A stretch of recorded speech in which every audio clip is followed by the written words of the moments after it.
Bonjour, bienvenue à l'émission Parole vivante. Aujourd'hui, que nous réserve ce nouvel an, cette nouvelle journée, nouvelle année? Bonjour, Jeff. Bonjour, Alain. Est-ce que non, c'est Régent. Roland va venir, ça sera pas long. Alors, Jeff, est-ce que c'est les vœux, les souhaits, les résolutions? Que faites-vous en famille, vous, le premier de l'an? On soupe ensemble, on a un bon temps. Et puis, et à chaque année, c'est rendu coutume à la maison, on se prépare pour partir en Haïti. Voyage missionnaire. Oui, à chaque année, là, le premier mercredi de janvier, habituellement, on est parti avec une équipe. Et puis, on s'en va célébrer la nouvelle année en Haïti, dans un village qu'on appelle Tiverny. C'est vraiment béni. Une belle place. Oui, il est beau, c'est vrai. Hein? Très, très et chez vous, est-ce qu'il y a des résolutions, des vœux, des souhaits pour la nouvelle année? Nous, on se rassemble, la famille proche. Et là, on regarde l'année qui a passé, on regarde l'année qui va venir, on prie les uns pour les autres, on lit la parole. Et on a passé un beau temps. C'est le plus beau temps des fêtes pour nous, c'est Noël, où on parle toujours, mais aussi au jour de l'an, où on fait le point, où on regarde vers l'avenir, on s'appuie. Et vous, quelle est votre attente face à cette nouvelle année? Voilà le thème que nous abordons aujourd'hui à l'émission, La Parole vivante.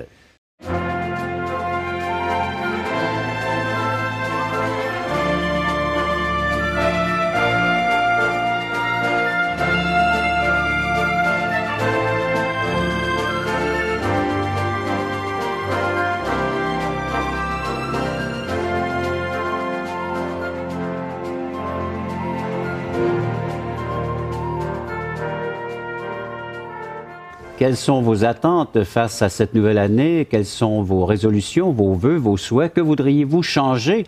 Un comportement quelconque? Une habitude?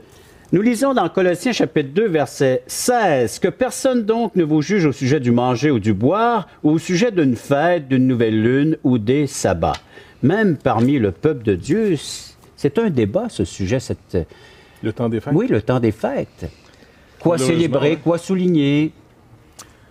Dans cette journée du Nouvel An, il faut dire que cette journée-là est en deux fêtes dans le calendrier religieux.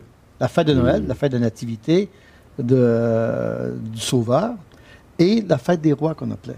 Et la fête du jour de l'an, ou la journée du jour de l'an, c'était la nouvelle année dans le calendrier. Mais c'est une fête qui est typiquement séculière. Elle n'a pas de connotation religieuse, fondamentalement. Donc, en ce début d'année, la plupart du temps, les gens prennent ce qu'on appelle des résolutions de l'année.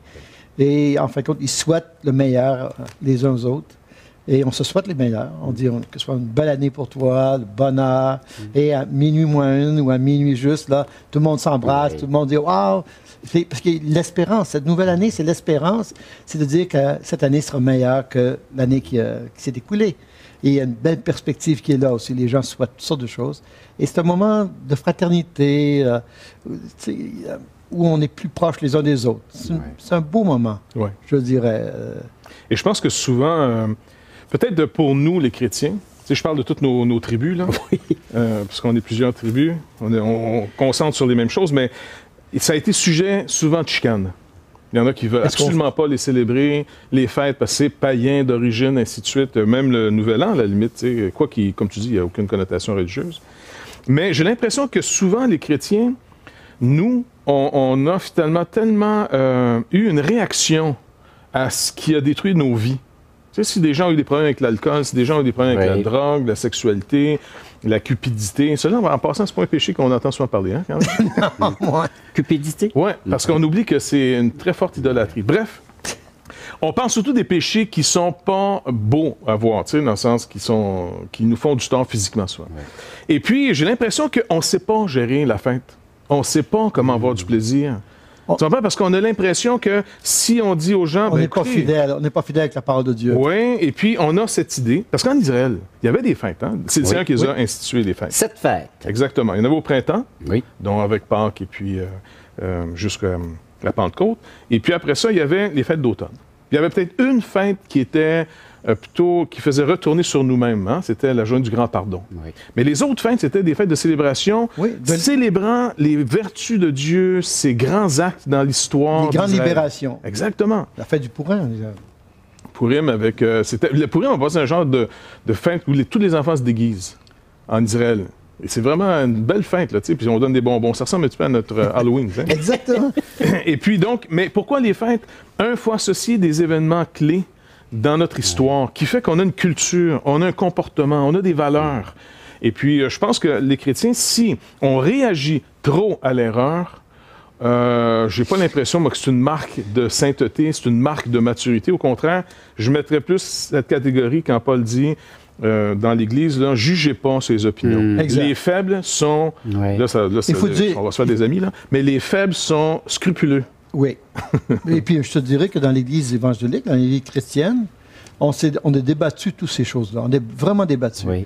Et actuellement, même ceux qui ont lâché prise, parce qu'ils disent, vous avez fait des compromis avec le monde païen, avec la pensée païenne, même la pensée aujourd'hui contemporaine. Il faut se libérer de ça. Moi, j'aimerais une fois pour toutes qu'on se libère de ça. C'est-à-dire que la fête elle-même, on est conscient de ce qu'elle est, on lui donne une valeur. C'est une fête qui apporte une célébration, on fête quelque chose. Comme celle du mais le point central pour les chrétiens, c'est que Christ est au centre de nos vies. Christ est notre vie. Donc la fête a son sens en Christ. Tout ce qu'on fait est en Christ. Donc les débats, là, on doit-tu fêter, on ne doit pas fêter, on doit-tu faire ou pas faire. Il y a des enfants qui ont grandi dans les familles chrétiennes en disant, on ne fête pas Noël, on va donner un cadeau au jour de l'an, puis un peu plus tard même, pour pas corrompre la fête. Ce n'est pas ça. La fête est plus grande que ça. Le rappel de l'événement de la naissance de Jésus, ou une nouvelle année qui commence, c'est un moment de rassemblement où tous nos espoirs, nos espérances sont portés vers Dieu. Moi, ce débat-là devrait, en quelque part, c'est pas moi qui vais le conclure là, aujourd'hui, mais ce débat-là est un débat qui est futile, et non intéressant pour l'Évangile de Christ, à mon avis. Et ici, on est encouragé à ne pas juger le comportement de nos frères, de nos sœurs, en ce qui a trait les fêtes. Et chez les Israélites, les fêtes, c'était un rapport avec un lien, avec une intervention divine. C'est Dieu qui avait intervenu et Dieu a dit, rappelez-vous cette intervention dans votre vie au sujet de la nation. Et c'est un rappel et c'est une célébration en même temps. Qu'êtes-vous en train de faire avec vos journées de fête? Comment vous leur donnez une valeur quelconque? C'est simplement un congé, un temps de repos ou toute autre valeur? Faites-nous le savoir. 1-877-L'Espoir, 1-877-537-7647 ou visitez notre site web espoir.ca ou toutchrétien.com. Après la fête ou après la pause, on revient avec la fête et la signification de cette fête et surtout de votre attente concernant ces fêtes. De le faire à la gloire de Dieu. Amen. Si on mange, on boit, on célèbre à la gloire de Dieu, ça va toujours nous garder finalement dans l'équilibre des choses.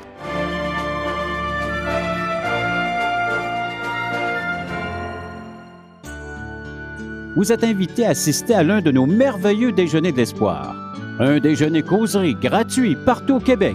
Vous pourrez y entendre le témoignage de vie transformée par l'amour de Dieu. Pour connaître et savoir où ont lieu ces déjeuners, appelez-nous maintenant en composant le 1-877-L'Espoir. 1-877-537-7647. Ces déjeuners sont offerts gratuitement. Bienvenue à tous!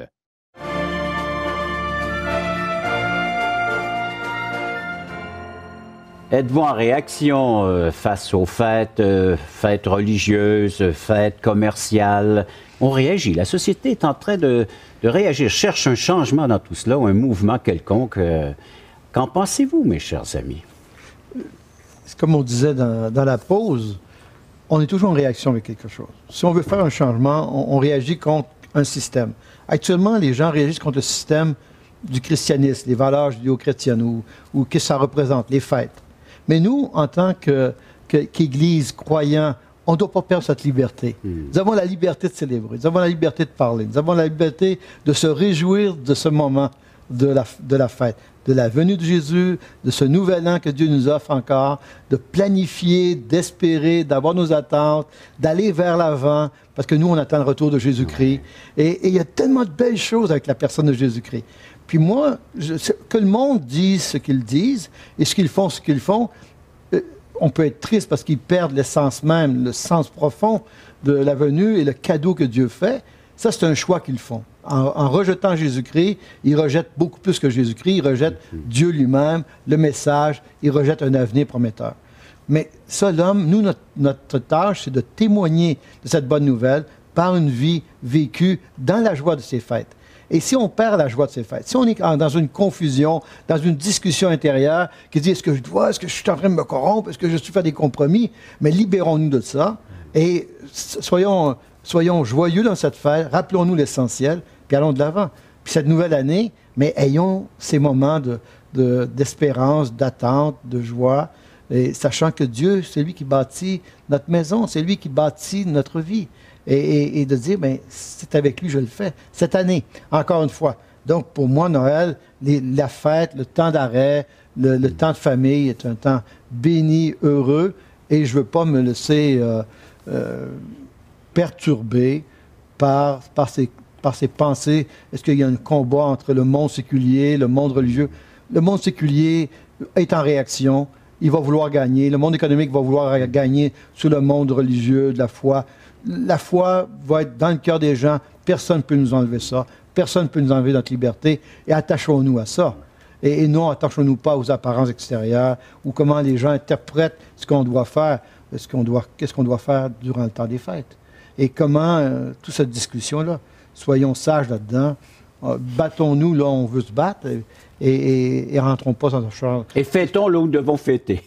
Oui, on n'a pas à combattre sur le plan de dire, écoutez, on va vous imposer nos valeurs, nos fêtes et tout ça. On n'est pas dans ce débat-là. On est plus que ça. On est porteur de l'Évangile, on est porteur de la fête en nous. On est porteur de cette joie de la présence de Christ. Soyons ça. Mais la Bible va le dire, Christ est ma fête. Et j'aime notre Pâques. Oui. Et j'aime Paul quand il dit, quand Paul dit ceci, puis Jeff va sûrement enchaîner, mais parce que Jeff trouve quelque chose à dire. Donc moi je t'aime bien. Vous aime toutes les deux. Bon, c'est temps des fêtes, non? Oui. Hein? On sait là, c'est un temps d'amour. Ben oui. On vous aime. On s'aime. Et on t'écoute, Roland. OK. Ce que je voulais dire, c'est quand que Paul dit « je me fais tout à tous », et il pénètre le système, il rentre aux endroits où les gens sont. Mais rentrons là où les gens sont, rencontrons-les sur leur terrain, puis encore une fois, témoignons de ce que nous sommes. Profondément, la joie qui est en nous, la paix qui est en nous. Dieu, on est en paix avec Dieu, on est en paix avec nous-mêmes, en paix entre nous. Donc, portons ça là où les gens sont. Là, je m'arrête parce que Jeff a quelque chose à dire. Non, moi, je suis accroché à tes paroles. Est-ce que tu es d'accord avec moi, Jeff? Et puis, je pense qu'une manière de ne pas rentrer en réaction, c'est, en toute chose, comme Paul dit, de le faire à la gloire de Dieu. Si on mange, on boit, on célèbre à la gloire de Dieu, ça va toujours nous garder finalement dans l'équilibre des choses. Si on est déséquilibré, les extrêmes attirent les extrêmes. Trop la faim, puis les gens ont tombé dans des excès, inévitablement, ils vont avoir la réaction contraire après. Donc, je pense que si on maintient la ligne que le Seigneur nous demande de garder, je veux dire, on va être dans sa paix, on va être dans sa joie, il n'y aura pas de réaction. Donc, je pense que ça peut aider aussi pour ce fameux temps des fêtes. Oui. Êtes-vous en réaction présentement face à ce que vous entendez?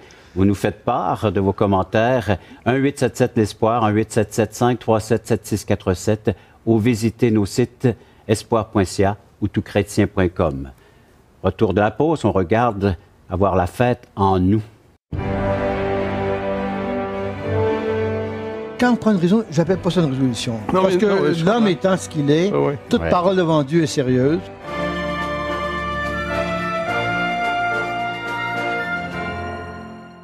Nous vous invitons à nous contacter pour recevoir gratuitement de la littérature. Vous recevrez le Nouveau Testament, une portion des Écritures relatant la vie de Jésus, ainsi que l'Évangile de Jean qui parle de comment connaître Jésus et sa merveilleuse promesse. Un tract, Aujourd'hui l'espoir, c'est Jésus seul. Et finalement, un livre de relations d'aide sur la Bible de June Hunt qui nous parle que la Bible est la source suprême de la révélation du sens de la vie. Alors n'hésitez pas à appeler, c'est gratuit.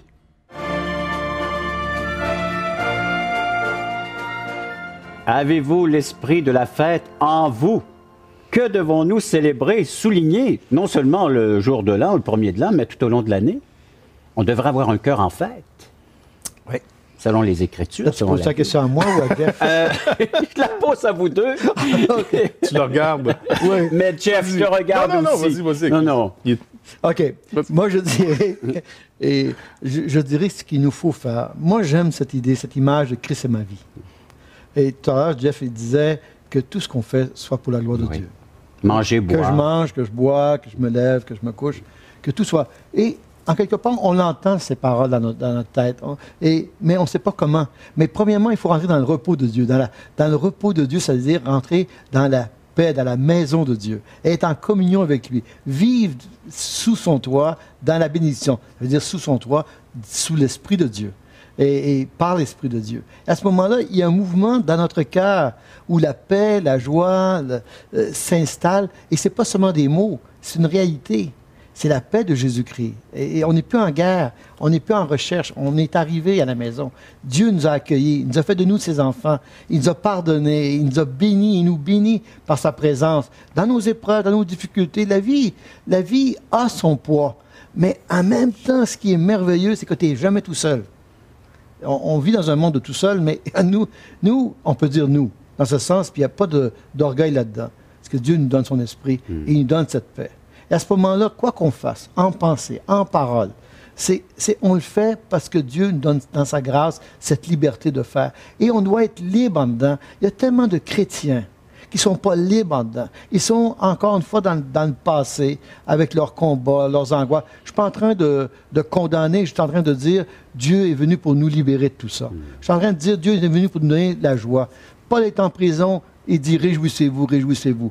Paul, il parle de la joie. Parce que quoi? Ce n'est pas les circonstances, les événements, et j'aime reprendre le mot de... Ce n'est pas notre condition de Jeff, quand il parle de condition humaine, mais la nature de Paul a été changée. Notre nature a été changée, et nos conditions, même si elles sont difficiles, il y a de la joie. Donc, une année qui commence, c'est une année qui va avoir ses épreuves, qui va avoir des difficultés, qui va avoir ses luttes, ses défis. Mais on n'est pas des tout seuls. C'est ça qui est merveilleux. Christ en nous. On n'est pas des tout seuls.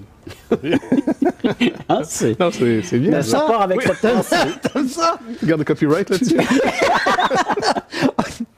Non, mais c'est vrai, parce que dans le sens, c'est le temps des résolutions aussi. Hein? Oui, puis moi j'ai hâte d'avoir ta résolution. Parce que j'ai pas eu mon cadeau. Tu vois, c'est que tes conditions n'ont pas été rencontrées. Donc, si tu ne m'as pas demandé mon cadeau, j'aurais bien aimé que tu me le donnes. Mais quelle est la résolution? Ouais. Par exemple, toutes les résolutions cette année, tout le monde est en train d'en prendre. Donc, qu'est-ce qui... Moi, l'année dernière... pas, naturellement, mais c'est pas grave. Mais l'année dernière, ce que j'ai demandé à Dieu, c'est plus de son esprit. Plus de lui en moi. Okay? Ça m'arrête ma pensée. Avec ma famille, j'ai partagé ça avec ma famille. Qu'est-ce que papa, il veut, là? C'est plus de Jésus, plus de présence, plus de son esprit, pour, justement, une conduite. Et le Seigneur va faire de moi ce qu'il veut faire, et par sa grâce. Je ne vais pas me compliquer la vie en me pensant qu'est-ce que Dieu va faire. Dieu est l'architecte. Dieu va faire ce qu'il veut faire, mais moi, d'être disponible à lui. Donc, plus de lui, plus de sa présence. Ça, c'était mon vœu. Cette année, je dirais, c'est que j'aimerais faire pour ma résolution personnelle, au point de vue je te donnerai après au point de vue plus personnel, le sens, mais au niveau de ma compréhension avec Dieu, justement, toujours, et ça sera ma prière cette année, c'est-à-dire, encore une fois, plus de Jésus. Plus de grâce, plus de mes rapports les uns, plus de grâce, plus de liberté, plus de compréhension de l'autre, de compassion de l'autre. L'amour, là, moi j'en demande l'amour pour les gens, mais quand je me regarde dans le miroir, c'est difficile d'aimer humainement parlant. Il faut que Dieu nous... Dieu, oui, je t'aime. Je t'aime par l'amour de Dieu. Je comprends de l'amour de Dieu. Mais humainement, on est très égoïste. On est très centré. Puis là, je lui demande d'être plus généreux dans l'amour. Et toi, Régent, c'est quoi tes résolutions? Moi, j'aimerais entendre le tien. Non, vas-y. Non, je vais conclure tantôt, là. Je vais avoir ma minute. Mais j'en prends jamais, moi, de résolution. Tu prends pas de résolution? Non, oui, la résolution qu'il prend, c'est pas prendre de résolution. Voilà, c'est ça. Voilà. Et je la tiens. C'est la seule que je peux tenir, tu vois. Non, c'est vrai que j'ai jamais pensé à prendre une résolution. Je sais pas pourquoi. Mais c'est bien en passant que tu prennes une résolution. Mais quand on prend une résolution, j'appelle pas ça une résolution. Parce que l'homme étant ce qu'il est, toute parole devant Dieu est sérieuse. Et si on a une pensée devant Dieu, moi je n'avais pas une pensée devant Dieu. Moi je souhaite toujours, honnêtement, que même pour l'Église où je suis, que les gens, chaque année, on fait un pas de plus dans la connaissance de Jésus, dans l'amour de Jésus, dans l'expression de cet amour. Mais on peut demander à Jeff, même s'il ne prend pas de résolution, quelle est ton attente pour la nouvelle année? Ah, ça c'est une bonne question. Mes attentes cette année, ben, un peu comme dans la même direction, je pense que c'est pas mal, hein, la résolution ou l'attente de mieux saisir la volonté de Dieu pour nos vies. Tu sais, mieux vivre dans son repos, mieux m'attendre à lui plutôt que m'attendre à moi ou aux autres. Et puis de continuer à marcher dans les défis qu'il met devant nous pour le voir agir. Comme par exemple, justement, dans quelques jours, on part pour Haïti à nouveau pour un mois. Des équipes arrivent à chaque 2 semaines. On est là jusqu'au mois de mars à travailler là-dessus. Donc, et puis on est dans des défis qui nous dépassent complètement. T'sais. Mais on voit Dieu agir d'une manière incroyable. Donc on ressort non pas avec l'idée qu'on a fait des grandes choses, mais on sort avec une meilleure connaissance d'un Dieu vrai et vivant qui agit. Et là, comme tu dis, l'Église grandit dans cette connaissance-là. Quelles sont vos attentes? Quels sont vos vœux, vos souhaits, vos résolutions peut-être? Partagez-nous. En composant le numéro de téléphone 1-877-l'Espoir, 1-877-537-7647 ou visitez nos sites web espoir.ca ou toutchrétien.com. Après la pause, nous vous faisons nos vœux. Vous savez, mes vœux pour vous, c'est que vous puissiez avoir le ciel maintenant. Souvent on l'entendait, là on l'entend moins, mais le paradis à la fin de vos jours. Vous avez déjà entendu ça? Oh oui. Mais moi je vous dis, le paradis maintenant.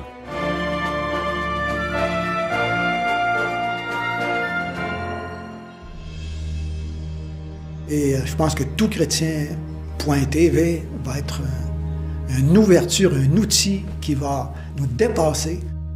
Et tous les espoirs sont permis. Toutchrétien.com est donc là pour rester et grandir.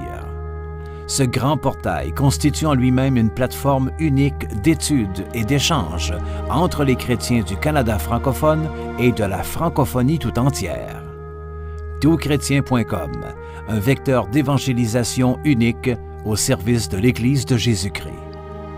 Pour les gens qui ont envie de vivre une relation avec Jésus-Christ, je crois que là, ils vont trouver quelque chose qui ressemble à leur temps et qui répond à des besoins de tous les membres de leur famille.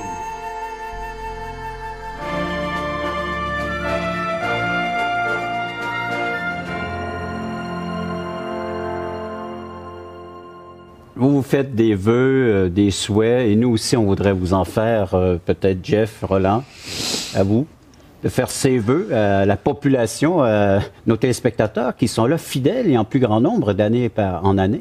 Oui, puis on les remercie beaucoup aussi, en passant. On les remercie recevoir d'être chez avec eux nous. comme ça, là, de plus en plus nombreux, c'est vraiment impressionnant. On a peut-être un cadeau qui nous attend sous leur arbre de Noël.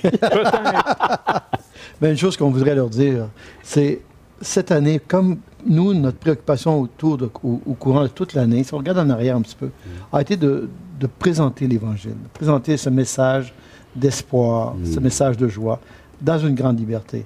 Vous avez vu notre liberté, nous avons exprimé plusieurs principes, plusieurs concepts, et nous voulons justement que ces concepts, ces principes puissent enrichir votre vie et puissent que votre vie ait un sens profond dans votre marche avec Dieu. C'est ça, moi. Un approfondissement de la connaissance de Dieu, mais pas une connaissance intellectuelle seulement, mais une connaissance qui se vit dans l'amour, pour l'amour et par l'amour de Dieu. Et le souhaiter les meilleurs vœux de cette année. Une vie prospère en Christ, pas prospérité matérielle seulement, prospérité spirituelle, une grande richesse, recevoir toutes les bénédictions de Dieu en Jésus-Christ. Ça, je leur souhaite.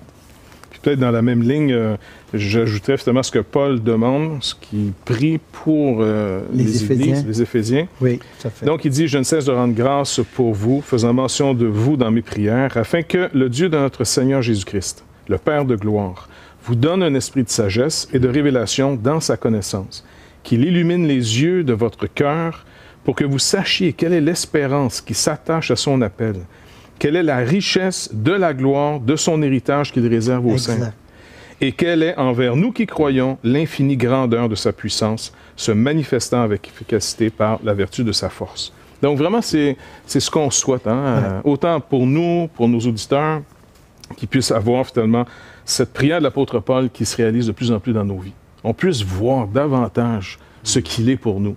Puis de voir une Église qui s'aime. Ce qu'on perd aujourd'hui, dans le temps des fêtes, c'est la fraternité, c'est la générosité, c'est la proximité.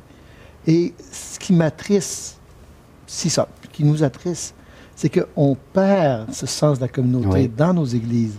Les églises se vident au lieu de se remplir en cette période-ci de l'année, du moins la plupart des églises. Mais ce qu'on aimerait voir cette année, c'est que les gens puissent s'approcher d'un amour réel, d'un amour fraternel, où on se préoccupe, on se soucie les uns des autres. Moi, j'aimerais savoir l'amour, parce que Jésus nous dit, hein, c'est de l'amour que vous avez les uns pour les autres, que vous allez être mes disciples. Et puis justement, par rapport à l'amour, Régent et moi, on s'est cotisés pour te le donner, ton fameux cadeau.